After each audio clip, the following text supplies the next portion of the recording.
Nesse vídeo eu trago para vocês as 5 maiores pagadoras de dividendo para 2024. Vou abordar questões como lucratividade e descobrir realmente se esses dividendos são sustentáveis. Bora pro vídeo? E a gente vai usar hoje o site do Fundamentos. Aqui no canto superior direito você tem busca por empresas. E aqui a gente vai definir algumas métricas para poder trazer resultados, tá? Se a gente está buscando uma empresa de dividendo e o dividendo é uma parte do lucro, o que a gente espera é que essa empresa seja no mínimo lucrativa. Vocês concordam comigo? Alguns estudos comprovam que uma margem mínima de lucro líquido interessante seria de 10%. Para ser saudável, né? Porque essa empresa ela precisa crescer. Se ela ganha menos de 10%, fica bem difícil. Claro que a gente não vai penalizar todas as empresas, mas uma margem de 3%, uma margem de 2%, que é o caso, por exemplo, de empresas do setor do comércio, fica muito difícil o crescimento, tá? Então vamos estipular aqui o mínimo de 10%. Repara que aqui no canto direito ele traz algumas informações. Então assim, ó, ele fala pra gente preencher o campo que vai ser usado na pesquisa. Então no caso aqui a gente vai falar de lucro líquido, que é esse aqui, margem líquida. E aí ele fala, ó, use por ponto como um separador decimal. E utilize o formato decimal para representar porcentagem. Então, por exemplo, a gente está falando de 10% de margem líquida.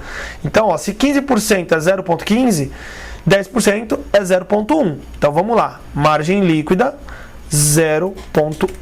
Se a gente está falando de dividendo, a gente quer um dividendo atrativo. Quando a gente for aqui em dividendo, o mínimo que a gente aceita é 6%, que é o que o Décio Bazin colocou no livro Faça Fortuna com Ações. Então, 0,06. Se eu fizer só uma pesquisa disso aqui, a gente já acha uma porrada de empresa, tá? Significa que todas essas empresas são boas?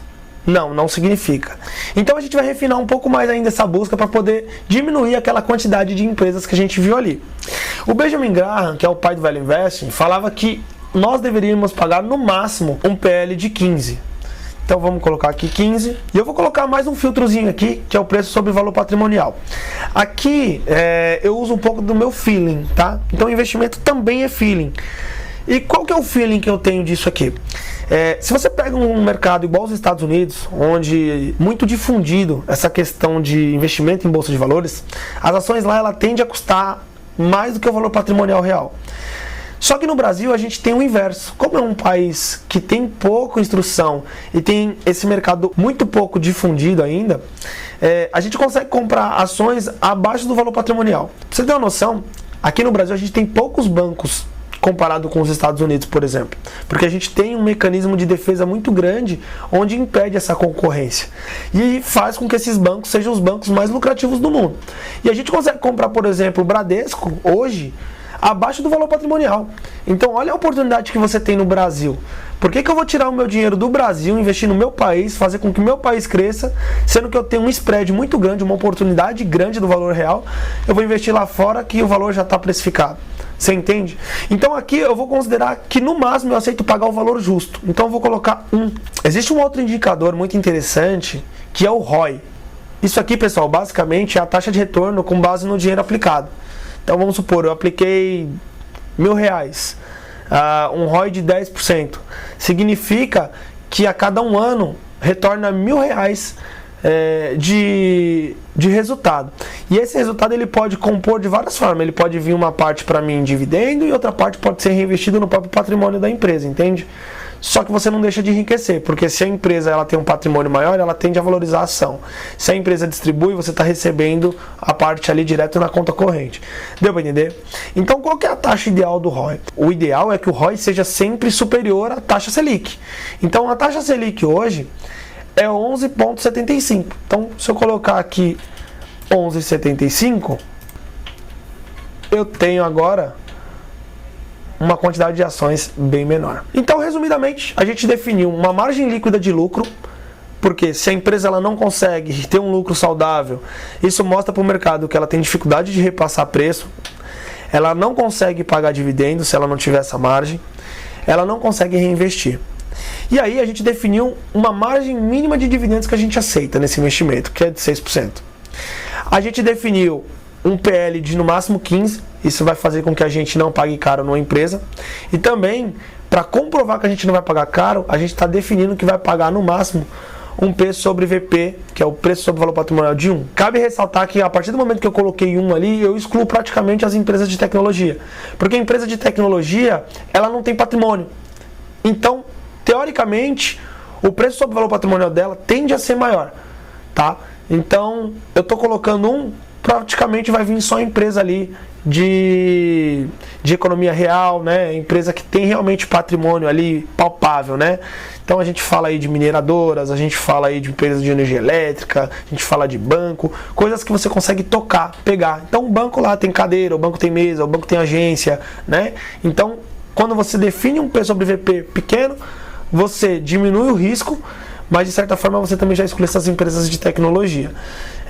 Se você gosta de empresas de tecnologia, você aceita pagar um pouco mais aí para ter essas empresas, você pode definir alguma coisa aí na casa dos 3, 3,5, mas eu, por experiência que eu já tive no mercado, prefiro me atentar a essas empresas aí de valor patrimonial real, né? Que você pode pegar, algo palpável.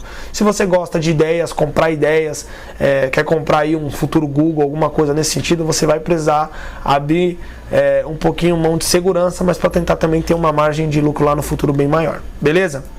E aí, por último, o ROI, que é o retorno sobre o patrimônio, de 11,75, que é maior do que a Selic. Vamos fazer a pesquisa e ver no que dá.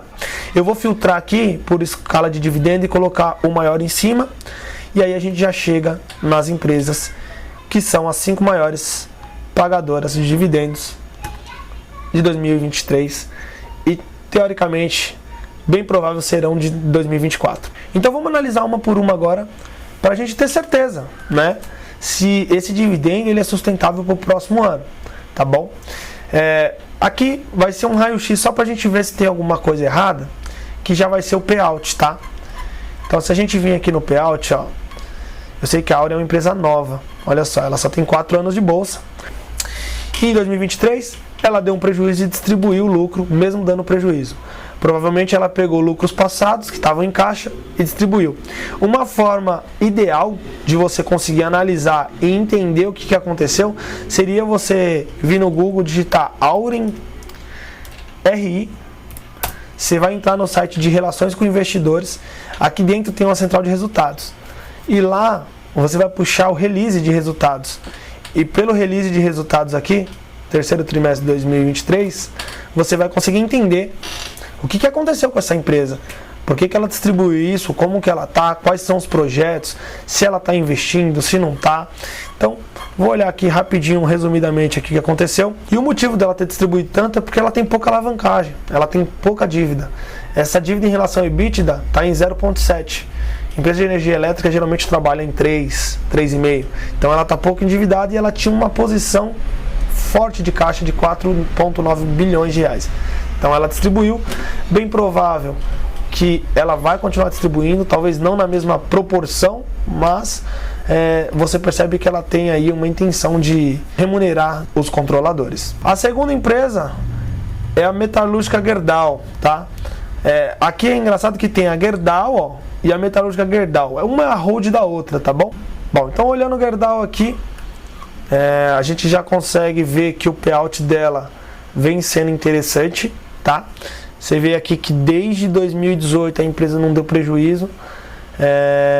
Ela vem tendo um payout aí médio na casa aí dos 50%, então ela distribui 50% do lucro, só que repara que o lucro dela vem caindo, tá? Não é um setor muito fácil, porque é um setor, querendo ou não, de commodity, né? A gente depende de demanda de aço na China, a gente depende de mercado interno, preço de commodity, então assim, é meio complicado, mas em teoria a empresa vem sim se mantendo bem constante aí no pagamento de dividendos. Você vê que desde 2018 sempre pagou dividendo, então pode ser uma boa aí para o futuro. E a terceira empresa é a Copasa. Copasa, que já foi assunto do vídeo há uns dias atrás aqui.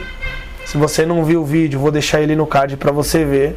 10 anos de Copasa, a empresa deu um prejuízo aqui, mas fora 2015, só lucros, e os lucros são sempre constantes. Olha só, vou até tirar aqui o payout e o proventos para você ver. Olha esse lucro.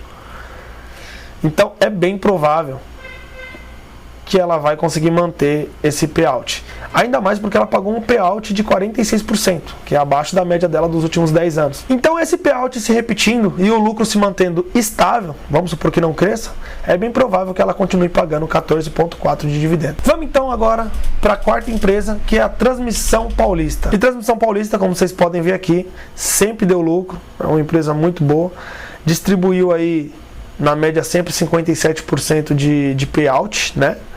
Que é a porcentagem do lucro, se bem que aí em 2023 ela pagou 79,8%.